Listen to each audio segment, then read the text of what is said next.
সম্মানিত উপস্থিতি, আসসালামু আলাইকুম, গুড ইভিনিং, শুভ সন্ধ্যা। মার্কিন যুক্তরাষ্ট্রের মিশিগান স্টেটে বসবাসকারী বাংলাদেশি আমেরিকানদের জন্য আজ নিঃসন্দেহে একটি তাৎপর্যপূর্ণ দিন।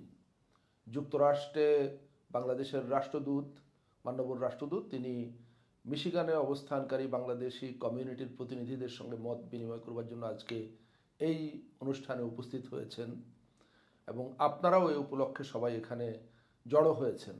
এটা অত্যন্ত আনন্দঘন এবং একটি স্মরণীয় মুহূর্ত। এরকম একটি আয়োজনে কিছু বলবার সুযোগ পাওয়া আমার জন্য অত্যন্ত আনন্দের এবং গৌরবের।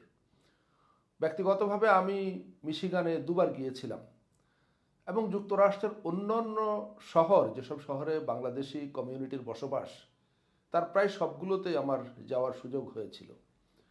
আমি অত্যন্ত মুগ্ধতার সঙ্গে আবিষ্কার করলাম বা দেখতে পেলাম যে যুক্তরাষ্ট্রে মূলত নিউ ইয়র্কের পর সবচাইতে শক্তিশালী এবং বড় বাংলাদেশি কমিউনিটির বসবাস মিশিগানে। কিন্তু দুর্ভাগ্যজনকভাবে আমি সরকারে কাজ করতে এসে দেখেছি যে আমাদের নীতি নির্ধারকদের অনেকেই এই তথ্যটা জানেন না যে মিশিগানে কত স্ট্রঙ্গার একটা বাংলাদেশি কমিউনিটি আছে এবং তারা আমাদের রেমিটেন্স থেকে শুরু করে সকল ক্ষেত্রে অত্যন্ত গুরুত্বপূর্ণ অবদান রেখে চলেছেন। 2024 সালের জুলাই অভ্যুত্থানকালে মিশিগানের বাংলাদেশিরা যে অত্যন্ত জোরালো ভূমিকা রেখেছিলেন সেটা আমরা তখন সোশ্যাল মিডিয়া এবং অন্যান্য মিডিয়াতে দেখেছিলাম। কিন্তু মিশিগানের বাংলাদেশিরা বরাবরই এক ধরনের বঞ্চনার মধ্যে ছিলেন বা আছেন। সেটা হলো যে এত বড় একটা কমিউনিটির জন্য সেখানে কোনো কনসুলেট সেবা নেই বা ছিল না। তারা খুবই মামুলি ধরনের সাধারণ কনসুলার সেবা পাওয়ার জন্য তাদেরকে সুদূর ওয়াশিংটন ডিসিতে ছুটে যেতে হয়। তো সেই সময় আমি যখন মিশিগান সফরে গিয়েছিলাম, আমাকে কমিউনিটির নেতৃবৃন্দের কেউ কেউ বলেছিলেন যে এখানে যদি একটি কনসুলেট চালু করা যেত তাহলে কমিউনিটির জন্য অনেক সুবিধা যেমন হতো এবং সেই কনসুলেটটি খুবই একটা ভাইব্রেন্ট কনসুলেট হবে, কারণ এখানে এত বাংলাদেশের বসবাস যে কনসুলেট সেখানে অলস বসে থাকবে না। তো এই জিনিসটা আমার মাথায় আসবার পর আমি সবসময় ভেবেছিলাম যে কখনো সুযোগ পেলে বা সুযোগ এলে এক্ষেত্রে একটা ভূমিকা রাখার চেষ্টা করব। 2024 সালের জুলাই অভ্যুত্থান আমাদের সামনে সেই সুযোগটা তৈরি করে। জুলাই অভ্যুত্থানের পরপরই আগস্ট মাসের শেষের দিকে আমি বাংলাদেশে এসেছিলাম, কিন্তু তখন আমি সরকারে যুক্ত হইনি এবং সেপ্টেম্বর মাসের 9 তারিখে মিশিগানে একটি কনসুলেট স্থাপনের জন্য আমরা আনুষ্ঠানিক আবেদন বর্তমান পররাষ্ট্র উপদেষ্টা জনাব তৌহিদ হোসেনের হাতে হস্তান্তর করি এবং সেই থেকে এটার প্রক্রিয়া শুরু হয়। এরপর গত প্রায় 1.5 বছর ধরে এটা লম্বা আনুষ্ঠানিকতা, অনেকের হয়তো ধারণা নেই বা থাকার কথাও না যে একটা কনসুলেট চালু করবার জন্য কত ধরনের অফিসিয়াল বা দাপ্তরিক আনুষ্ঠানিকতা সম্পন্ন করতে হয়।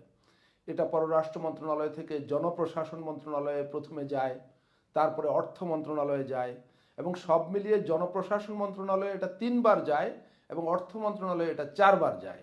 তারপরে এটা ক্যাবিনেট ডিভিশনে যায় এবং মন্ত্রিসভার বৈঠকে এটা অনুমোদন করতে হয় উপদেষ্টা পরিষদের সভায় এবং তারপর আবার আরেকটা সচিব কমিটি আছে, সেখানে অনুমোদন করতে হয়। এ ধরনের প্রায় 11 থেকে 12টি ধাপ পার হয়ে এটা চূড়ান্ত পরিণতি লাভ করে। এটাই হলো প্রসেস। তো আপনাদের এই খুশির খবরটা একটু আগাম জানিয়ে রাখতে চাই যে মিশিগানে একটি কনসুলেট চালু করবার সকল প্রস্তুতি এরই মধ্যে সম্পন্ন হয়ে গেছে বাংলাদেশ সরকারের তরফ থেকে। এখন মার্কিন যুক্তরাষ্ট্র সরকারের দিক থেকে একটা গ্রিন সিগন্যাল পাওয়া মাত্রই আপনাদের সেই স্বপ্ন পূরণ হয়ে যাবে।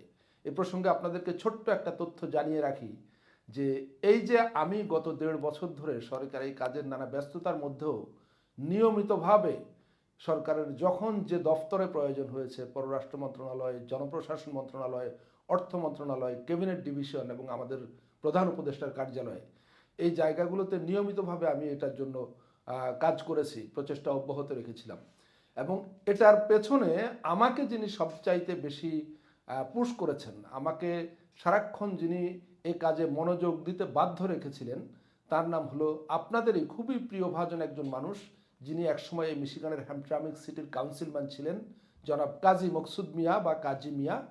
তিনি নিরন্তর এ কাজের জন্য আমাকে এক ধরনের চাপ প্রয়োগ করে গেছেন এবং তিনি নিজের সশরীরে 5বার বাংলাদেশে এসেছিলেন শুধুমাত্র এই কনসুলেট অফিসের কাজটা এগিয়ে নেওয়ার জন্য বা আমাকে তাগিদ দেওয়ার জন্য। তো তো এটাই হলো সংক্ষেপে ইতিহাস, আপনাদের জানিয়ে রাখলাম। আমরা সেই শুভক্ষণের অপেক্ষায় আছি, কখন মিশিগানবাসী বা মিশিগানের বাংলাদেশি কমিউনিটি তাদের স্বপ্নের সেই কনসুলেট সেবা এই মিশিগানে বসেই পাবেন। আশা করি সেজন্য আর খুব বেশি সময় অপেক্ষা করতে হবে না। আপনাদের আগাম অভিনন্দন জানিয়ে রাখি। সবাই ভালো থাকুন, অনেক ধন্যবাদ।